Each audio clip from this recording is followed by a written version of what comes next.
हमारी आज की वीडियो का टॉपिक है युवा वर्ग और हमारा दायित्व व उनके साथ हमारा व्यवहार। पिछले वीडियो में हमने युवा वर्ग से जुड़ी चुनौतियों की बात की।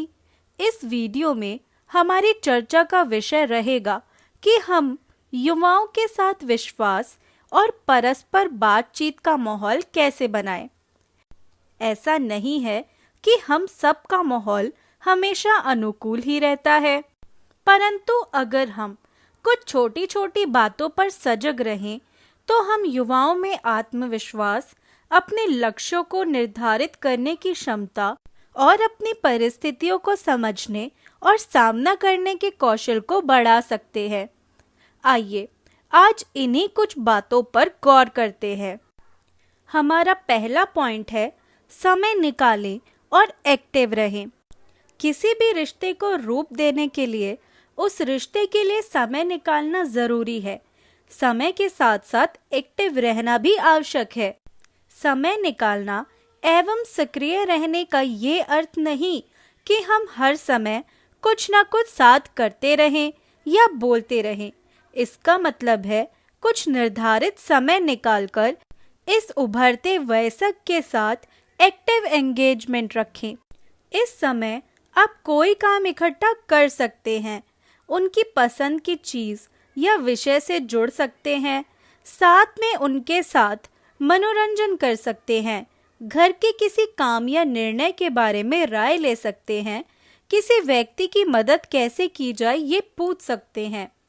काउंसलिंग के दौरान माता पिता को ये बताते हैं कि जैसे ही न्यूट्रल विषयों पर बातचीत होने में सहजता आती है, युवा खुद ब खुद अपने जीवन से जुड़ी बातें करने लगते हैं। बस ट्रिक ये है कि उन्हें उस समय सुन ले और बातों को काटे नहीं, खारिज न करें।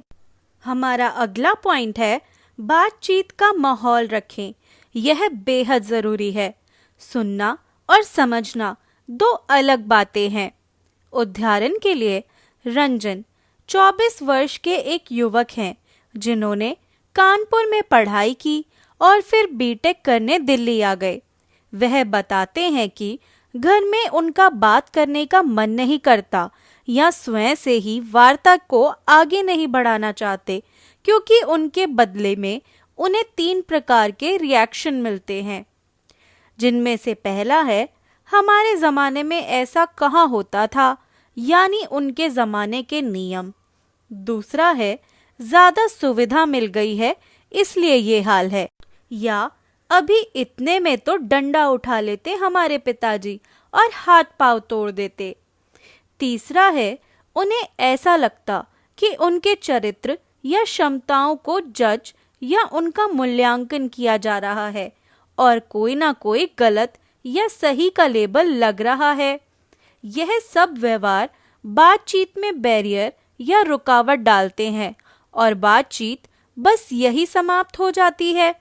युवा आपसे बात करना चाहते हैं, बॉस ना बने, उनके दृष्टिकोण को समझने का प्रयास करें, गलत सही के बजाय फायदे नुकसान की बात करें, उनकी क्षमताओं के ऊपर ध्यान केंद्रित रखें।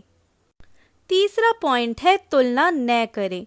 हर व्यक्ति की क्षमताएं और लिमिटेशन अलग अलग होती हैं। तुलना या कंपैरिजन करना एक ऐसा खेल है जिसमें कोई जीत नहीं सकता।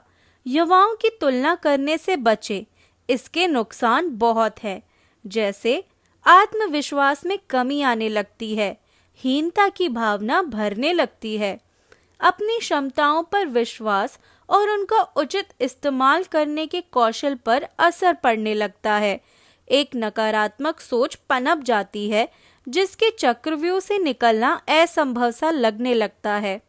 उदाहरण के लिए नीरज 35 साल के एक सफल व्यापारी हैं, अच्छा कमाते हैं, खुशहाल परिवार है, परंतु नीरज को हमेशा लगता है कि वह औरों से कम है।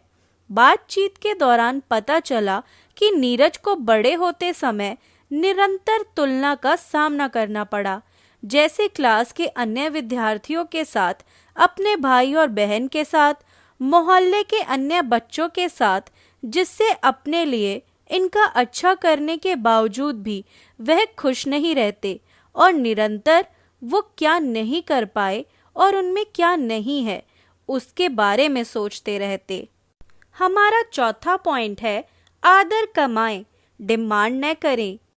युवा वर्ग से हमें रिस्पेक्ट या आदर कमाना या पाना आना चाहिए। ये लिखना जितना आसान है उतना ही मुश्किल है कार्यान्वित करना, परंतु असंभव नहीं। समर्थ एक 19 वर्ष के युवा हैं जो दिल्ली में रहते हैं। उनके पिता अफसर हैं और माँ गृहिणी।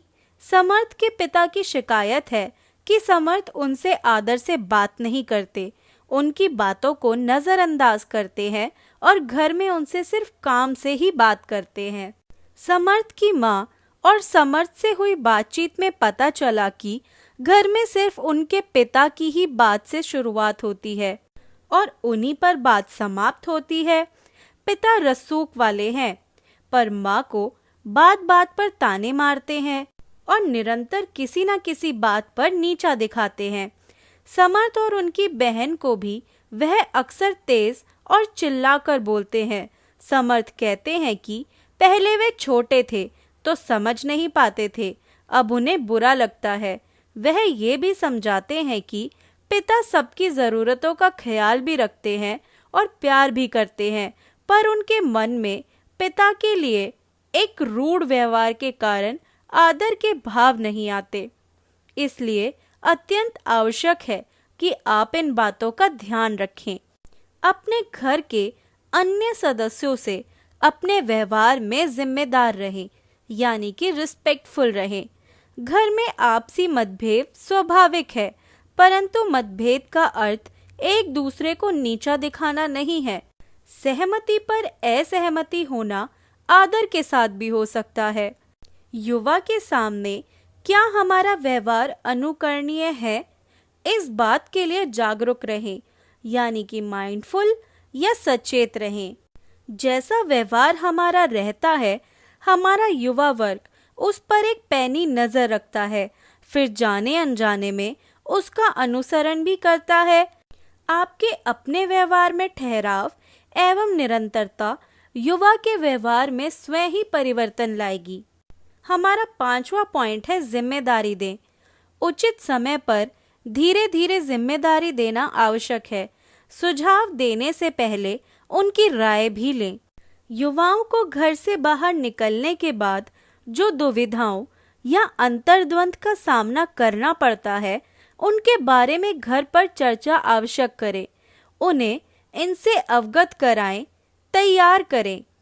उदाहरण के लिए ऋषि ने लखनऊ में एक इंग्लिश मीडियम स्कूल से पढ़ाई की।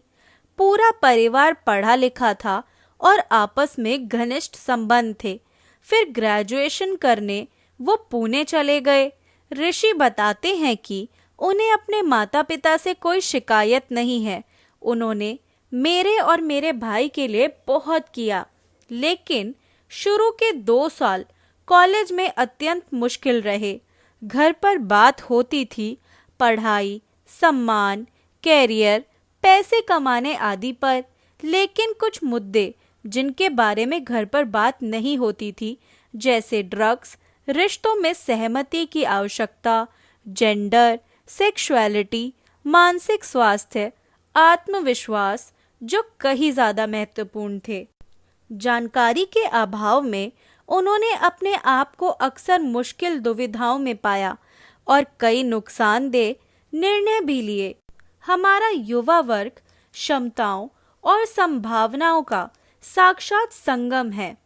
आज इस वीडियो में हमने युवा वर्ग के साथ अपना व्यवहार कैसे रखें, इसके बारे में चर्चा की। फिर मिलते हैं एक नए टॉपिक के साथ। तब तक के लिए अपने मानसिक स्वास्थ्य का पूरा ध्यान रखें। धन्यवाद।